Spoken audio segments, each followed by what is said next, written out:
Jadi di dalam kitab Fathul Mu'in yang berkata Syekh Zainuddin bin Abdul Aziz, di sana dikatakan hukumnya diperbolehkan sang suami menghisap klitoris sang istrinya.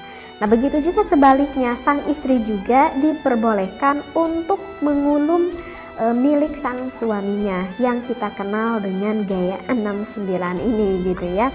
Nah, jadi bagi sang suami ataupun sang istri, jika hal itu memang dianggap diperlukan dan saling menyukai, maka tak perlu ada keraguan kalau berbicara di dalam ilmu fikih, ulama di dalam madhab Imam Syafi'i memperbolehkannya dengan syarat sang istri dan juga sang suami saling suka ya, saling meridhoi seperti itu.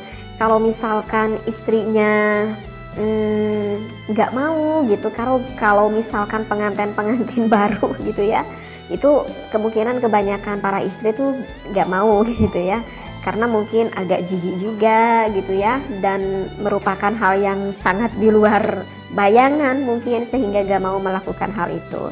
Nah, tetapi kalau misalkan dengan berjalannya waktu dengan sedikit suami merayu begitu ya, kebanyakan sih wanita tidak akan merasa keberatan sih seperti itu. Nah, saya tidak tahu ya bagaimana yang dirasakan oleh suami dan juga istri Anda di rumah gitu ya. Cuman kebanyakan gitu kalau saya dengar gitu seperti itu. Cuman sih yang perlu diingat ya, di dalam berbagai gaya gitu ya, di dalam berbagai gaya ini sih sebetulnya ya memang tak perlu diajarkan juga ya. Maksudnya tak perlu diajarkan karena dengan instingnya nanti suami istri juga sih akan memahami apa yang dia inginkan sebetulnya. Jadi yang ingin saya titik beratkan di sini itu adalah bukan gayanya itu sih sebetulnya, tetapi hukumnya itu apakah diperbolehkan atau tidaknya.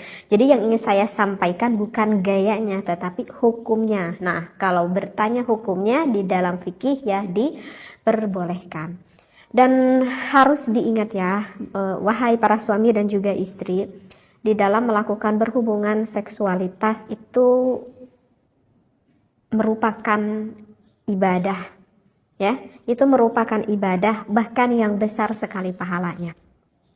Jangan dikira ini bukan ibadah, ini adalah suatu ibadah yang besar sekali pahalanya dan banyak sekali kemanfaatannya. Yang namanya ibadah pasti itu akan diawali dengan yang baik, akan diakhiri dengan yang baik, dan dilakukannya pun dengan yang baik.